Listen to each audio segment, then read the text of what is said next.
Hey everybody, this is Gregor with Dr. Boffa, Hello. and we are watching the training hall session with Lu, Tian, and Xiaojun. And this was filmed a week out of competition for Lu, so a couple of days earlier for the other ones, and of course a day later for Tian, in the training hall in Pattaya before World Championships 2019. And as you can see, this is a packed training hall. Most teams arrived at this point, and every platform was filled by probably more than one lifter. Yeah, this is peak training hall days, I would say. I mean, Greg, you know training hall more than I do, but I would say this is like peak training hall for a Worlds a few days before the sessions really start. And if you're going to see big lifts, this is probably around the time you're going to see them. Is that right?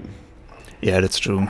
Because even like a couple of days after this, some people will be too close to competition to go heavy or already have competed, so it dies down quickly after that. Yeah, so this footage was given to us by my friend Steve from Sick Angles, because I couldn't film it. And the reason is I was on the opposite side of the training hall filming Lasha. And the reason was, because usually, why would you skip a Lu session? The reason was we knew that Lasha was going to go heavy, and he did this heavy training session parallel to Lu. So, yeah, because I knew I was going to get this footage from Steve, I filmed Lasha in this one. And that move there, actually, so it's funny you mention that now, because you saw Steve he was filming Lu, and then he had to turn around quickly to film Shun. And that's like a little metaphor for the entire training hall, in that you have to sort of pick and choose and hope you see what you want to see, because everywhere around you, good lifting is going on. I mean, what a way to be spoiled for choice, having to say, oh crap, Lasha or Lu going heavy. Yeah, this is one of those moments where I wish I had more than one person shooting in a training hall. It's definitely, you have to have your head on a swivel. Because right now Lu is already doing 90 back there. Or even no, I think that's sorry, 130. 130, yeah. Two blues. Yeah. Mm-hmm. And was today the day of Lasha's 210, 250? Yeah. Okay. So this would have been a good day. And you see in the back, Luis Mosquera, we're not filming him. Behind Xiaojun is Enzo Kuorge, the best junior lifter from the Netherlands. Wearing an ATG shirt too. Always a good thing. Yeah. Xiaojun with some 50 kilos here, nice and easy. It's remarkable how many times he took this 50 kilos, at least that we have footage of. I mean, he might have taken it more, but... Maybe, yeah. Lu with another easy 130. Beautiful. And this was 2 days before Lu did his 270 back squat session. Which is interesting because I think for many years, before a lot of the training footage started coming out, or before it was really common for more people to be in training halls, I think there was a sense of not going so heavy close to competition. But certainly for a lot of the Chinese lifters, and even a lot of the European lifters, going heavy in back squat seems to be kind of normal. I guess it's less taxing than, let's say, doing a heavy clean and jerk that close. Yeah, now we get a nice slow-mo. 160 for Lu. So this, keep in mind, this is 80%. Literally about 80%, or even a little bit less than 80%. So he did 207 at this competition, and so this would be 78%. Which actually, this is a really nice way to see probably what is his perfect idea of technique in his mind. And you'll see this on the later weights too, but how close the bar is in the clean. It seems to be a millimeter from his chest. And then the drive in the jerk. And what I love is you can see the leg drive and the shoulders drive up, and then he moves under. I love that slow-mo. It really is nice. Great. Lu cleaning and jerking in slow motion. I think maybe even more enjoyable to watch than him snatching in slow motion. Tian, who could probably clean a house if needed, with a casual 130. He's got the clips on, which I remember Mark Canella talking about how they brought their own clips for ease of use. Right, yeah. They have these little spring clips. And Chen doing some casual 70s. There are a few Man, his athletes stance who move always- their feet out. Right? Look at how wide he is. 180. So watch his clean. I think it's about 90%. You'll really see it in the slow motion. Bar's obviously super close. But the first pull, the knees go back nicely. And then watch how close it is as it's moving up past him and he's moving under it. It's literally just a few millimeters away from his chest. And he actually beats it down a little bit. Like he pulls it, I'd say, a little higher than he needed to. And look at where the shoulders push up and then finish through the hands.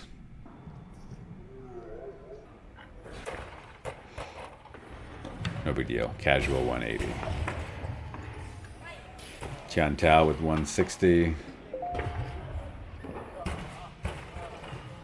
Which for him is like 70%, something like that.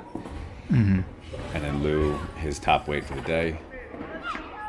It's crazy going so heavy in the training hall before competition. I know. I mean, essentially what looks like a max out. This close to competition. Again, knees back, bar is super close, shoulders over the bar. We'll see this when we see it side by side, but note his arms too. He bends the arms right around the knees, but then he stops bending them. So it's not like he's pulling with the arms. Yeah, you can't pull that much weight. No, even if you're Liu. Even if you do, yeah. Yeah, they bend to a couple degrees and then he just keeps them. And opens his hands and releases the hook grip. Yeah, jerk, he's just like a little bit forward, I think, or sort of pushes up with the hips a little early. But even on the 160, even on the 160 and 180, you notice that he came in front, like standing up, just a came tiny out in bit. front a Yeah. tiny bit, yeah. I mean, he's again, laughing about it, like... He's fine, yeah. Clearly Yeah. didn't have to worry about it. But look at his arms right around the knees. You can see on both the 180 and the 200, there's a few degrees of movement, but then they stop bending. And here's where it's important is from the mid-thigh to the point of contact, they're not bending anymore. He's not pulling aggressively with the arms. That's all leg and back and shoulder drive, and then finishing with the arms as he pulls under.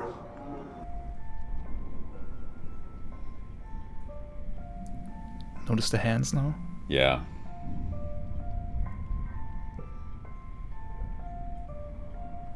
Must be fun. Right? Throw a 180 or 200 overhead just like that. Although, honestly, I think I'd be okay moving 180 as well as Tian Tao is about to. Yeah. And if people ask, like, where's Xiaojun, I think those guys trained earlier. They came in for an earlier session. Li Dayin, Xiaojun, and co. So this was only those three guys. We'll see a little comparison later of Tian and Liu, but there are some things they do very similarly in the clean, which I think most people who clean successfully or snatch successfully do. Things like getting the knees back out of the way, shoulders over the bar. But Tian has the benefit of more body weight and a torso that I've never seen cave or go soft in receiving a weight, no matter how heavy it is. Yeah, as rigid as they come. Chinese fridge. Then he does a little downset at 160. And people harp on this, but it is worth repeating. He's 35 years old here. Which is just the prime of anybody's life. Exactly. That's really peak weightlifting years. Yeah. Oh, damn, Louis in the background. So nice to see him. Yeah. So Tian Tao 200, again, they're using the spring-loaded collars. Adding collars does change things with the weight because everything is nice and tight there. So I think it makes sense. And you see a lot of athletes, especially in the warm-up room, do this, choose to use collars.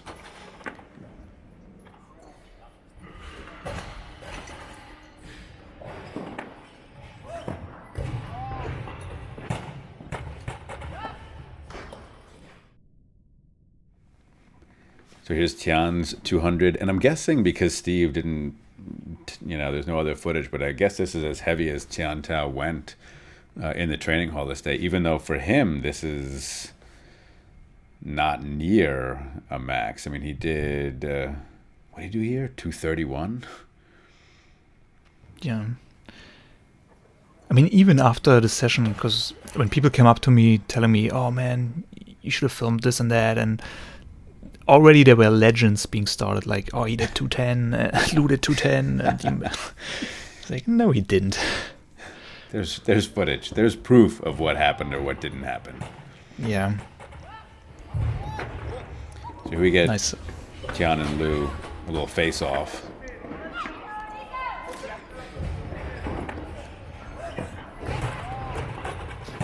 Actually, the clean, I mean, they both hold up to that clean really well, given the body weight difference. But look at what they do the same. The knees go back in both. Look at how far they're both over the bar, too. Shoulders covering the bar. Then they bring Arms the hips bent. forward. The knees comes forward. Arms bent a little. Mm-hmm. And a big explosion up.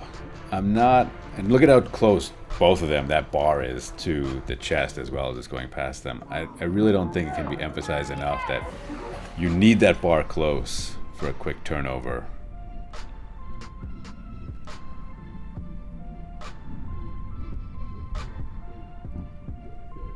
And then the jerks. And I mean, this is where Tian's weight and mass and leg strength come into play. Power jerk versus having to get into the bottom. Oh, Xiaojun joins the party again with 100. Yep. Nice, easy 100. Oh, Yan Shenfei, right. He was training along those guys. Yeah. Sadly, we don't 255 for rack holds.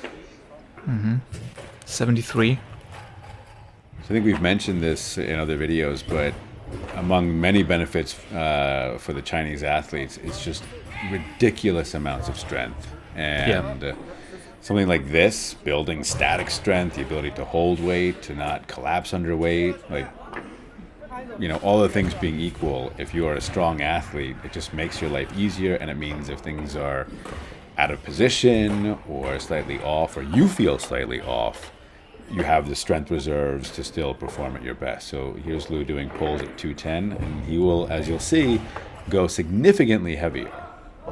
Which is crazy. Like, if you told somebody, hey, the week before competition, you have to do this, like every textbook would probably say, nah, you shouldn't do this.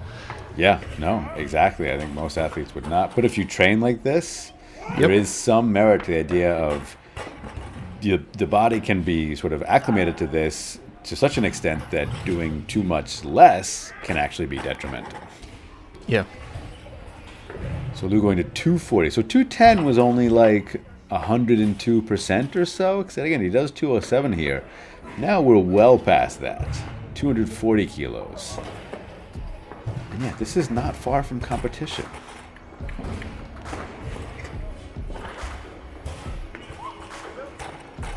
It's easy 240 and then 130.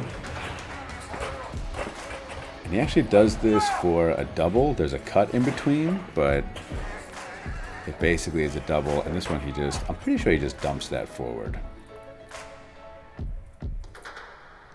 And the slow motion here is nice because you can see, and again, I'm not necessarily an expert on Chinese technique, but their pulls tend to accelerate the entire way. It's a little distinct from what we see in some of the European athletes, or probably a lot of the rest of the world, but it's just constant acceleration as opposed to a slower phase followed by a more explosive phase.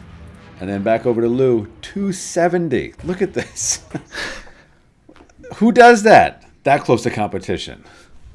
No idea who does it. I'm glad it was filmed. This was the video. Thank you, patrons, for the support. Hope you enjoyed this. And yeah, take us out, Dr. Buffer. All right. Thanks, everyone, for watching. Hope you enjoyed it. And again, thanks for your support. We'll see you next time, everyone.